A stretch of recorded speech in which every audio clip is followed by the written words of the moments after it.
Good morning, my friends. I thought I'd take a couple minutes to talk a little bit about the crosswalk between the inquiry brief and the SLO and PPG for instructional coaches. So on my screen, I took some screenshots of my stuff in Frontline so you can see right along with me. So looking at just the SLO, where we can get each of these pieces, the very first box that you see in your SLO is the baseline data and rationale. And so there's a couple of questions to address.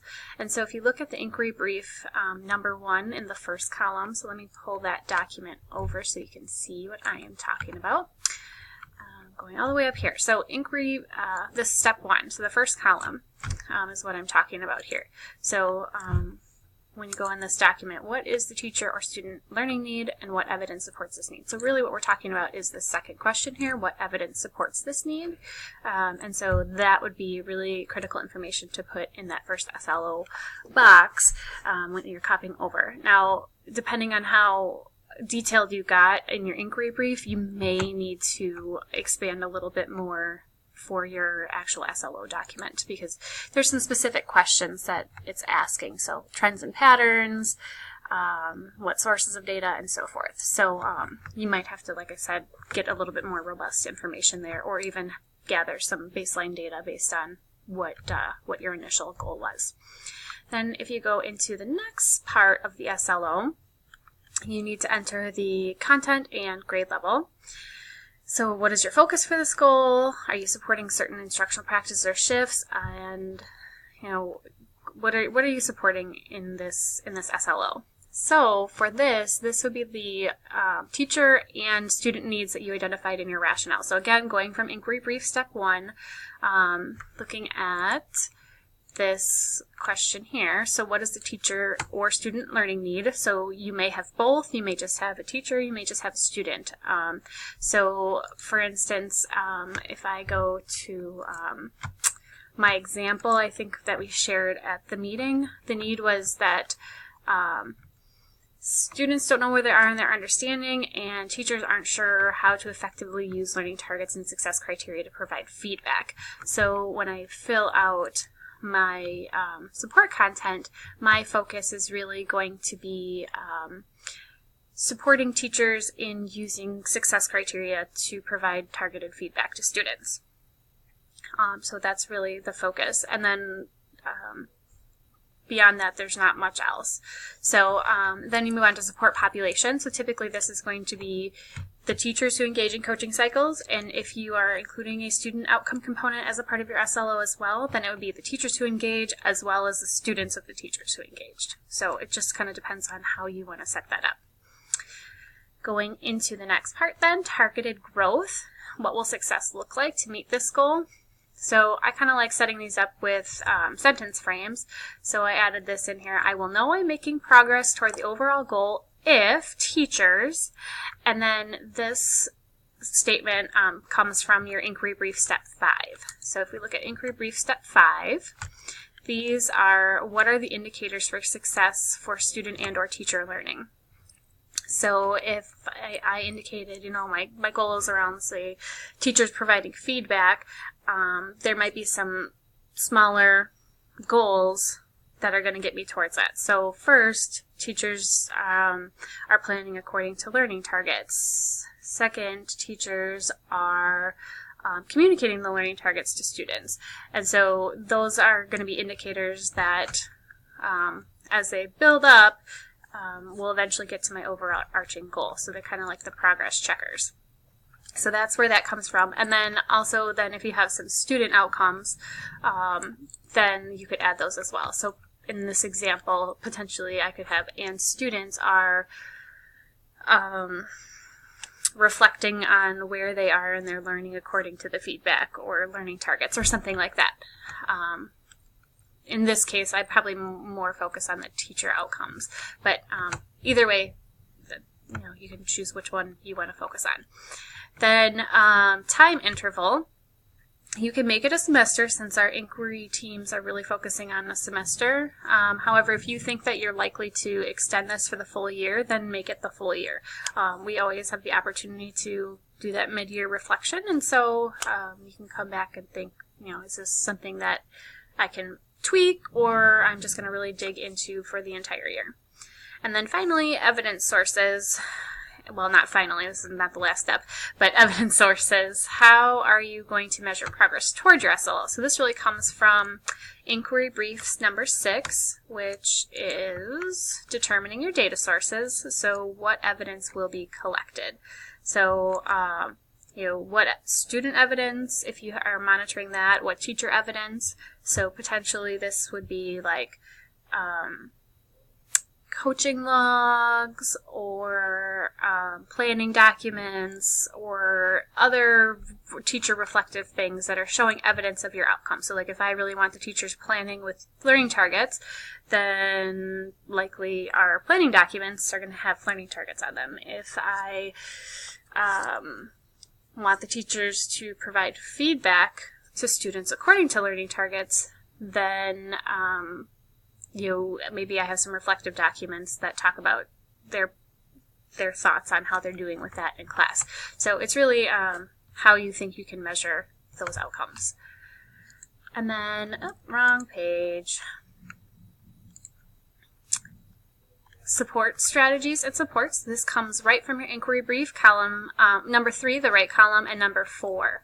And so anything that you're doing really to support your inquiry learning. So if I go into the inquiry brief, step 3, so not the learning targets, but how are you learning? So you can put like, we are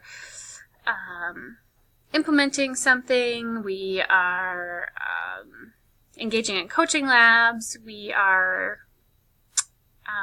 attending a conference, engaging in a book study. What are all the activities that you're doing?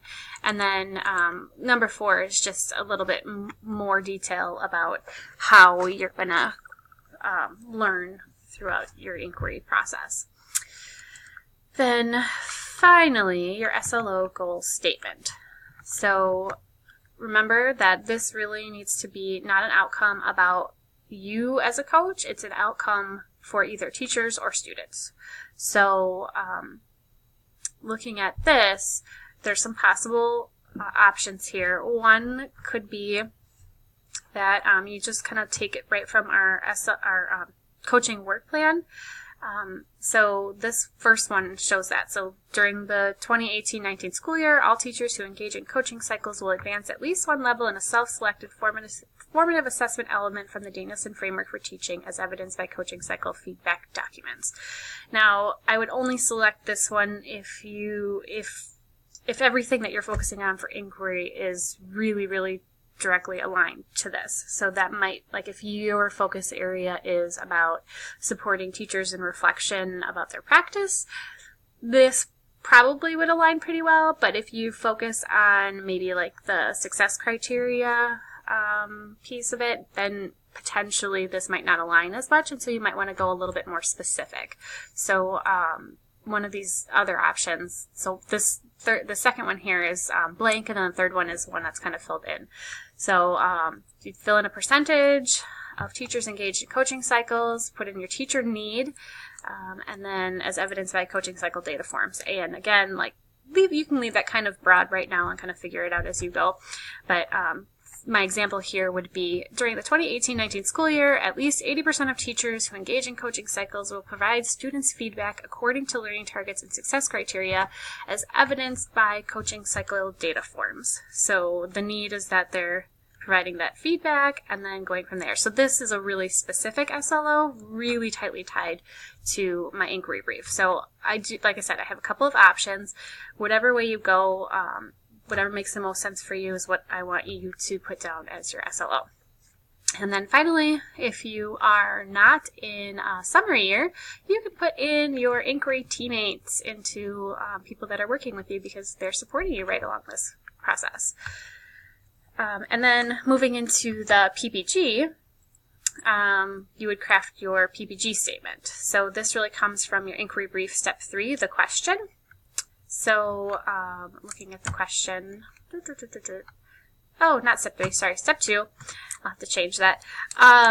Your inquiry question, so what is the one change in practice and the one outcome for teachers and our students?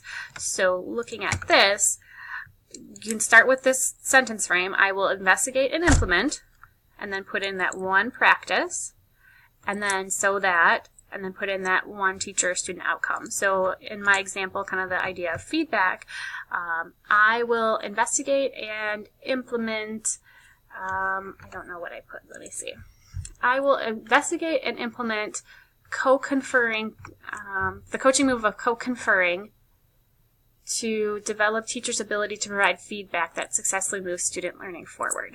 So I'm taking my inquiry question and just kind of shifting it around into a statement. And then finally, I will add my SLO in here because it's a direct alignment.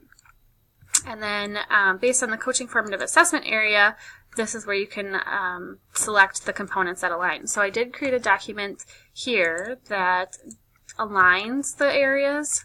So I focused on, let's see, I believe mine was just kind of focused on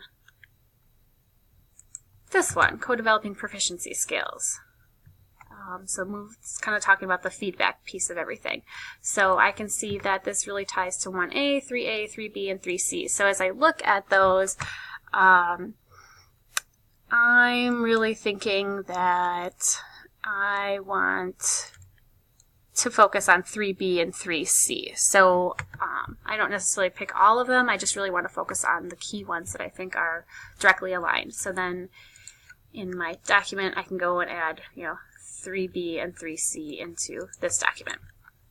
And then this information is really the same information from your SLO strategies and support. So inquiry brief number 3 and number 4 again. So what are all the ways that you're learning? And then again, your inquiry teammates.